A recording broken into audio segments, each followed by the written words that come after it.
नमस्कार, मैं खुशी और आप देख रहे हैं पर्वत संकल्प न्यूज। अब हर खबर आप तक। तो चलिए नजर डालते हैं आज की बड़ी खबर पर। IIM रोहतक का सुझाव। चारधाम यात्रा 2024 के पहले माह में VIP दर्शन से रखें दूरी। यात्रा पंजीकरण को बनाएं सरल। चारधाम यात्रा 2024 IIM रोहतक द्वारा चारधाम की धारण क्षमता को लेकर तैयार की गई है। अध्ययन रिपोर्ट में कई सुझाव दिए गए हैं। कहा गया है कि चारधाम यात्रा में बेहतर प्रबंधन के दृष्टिगत यात्रा शुरू होने पर पहले माह में VIP दर्शन से दूरी रखी जानी चाहिए। मुख्य सचिव ने IIM रोहतक की टीम से इस अध्ययन रिपोर्ट से जुड़े विविध पहलुओं पर विचार विमर्श किया। चारधाम यात्रा में बेहतर प्रबंधन के दृष्टिगत यात्रा शुरू होने पर पहले माह में VIP दर्शन से दूरी रखी जानी चाहिए। इसके साथ ही यात्रा पंजीकरण को सरल बनाने के लिए RFID कार्ड और आधार पर केंद्रित व्यवस्था की जानी चाहिए। IIM रोहतक द्वारा चारधाम की धारण क्षमता को लेकर तैयार की गई अध्ययन रिपोर्ट में ये सुझाव दिए गए हैं। मंगलवार को मुख्य सचिव राधा रतूड़ी की अध्यक्षता में हुई बैठक में इसका प्रस्तुतिकरण दिया गया। इस अवसर पर मुख्य सचिव ने अधिकारियों को इस रिपोर्ट की समीक्षा कर सुगम व सुरक्षित यात्रा की कार्य योजना तैयार करने के लिए निर्देश दिए।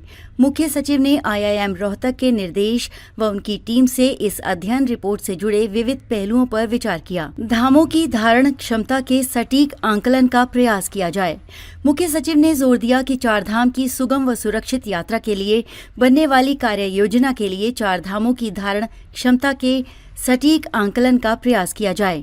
इसमें श्रद्धालुओं के लिए चिकित्सा व आपातकालीन सेवाओं की पुख्ता व्यवस्था, यात्रा के प्रभावी प्रबंधन एवं मॉनिटरिंग और स्थानीय पारिस्थितिकी को संरक्षित रखते हुए आर्थिकी मजबूत करने जैसे विषयों का विशेष रूप से समावेश होना चाहिए। मुख्य सचिव ने कार्य योजना में सड़कों की स्थिति में सुधार, ट्रैफिक जाम, कपाट खुलने के बाद धामों में प्रथम 40 दिन में भीड़ प्रबंधन की समस्या के समाधान और श्रद्धालुओं के फीडबैक की व्यवस्था को प्रमुखता से रखने के निर्देश दिए। बैठक में RFID व आधार केंद्रित पंजीकरण व्यवस्था पर भी चर्चा हुई।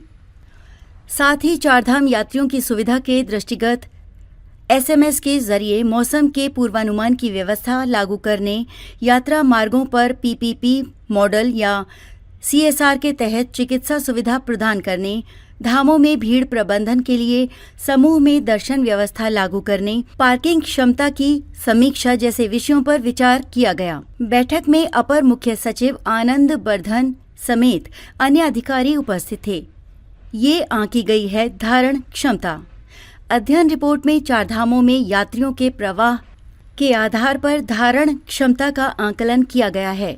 यमुनोत्री धाम में 12,232, गंगोत्री में 9,868, केदारनाथ में 23,822 और बद्रीनाथ में 17,985 यात्रियों की धारण क्षमता आंकलित की गई है। इनमें सभी धामों में ठहरने व चलायमान यात्री शामिल हैं।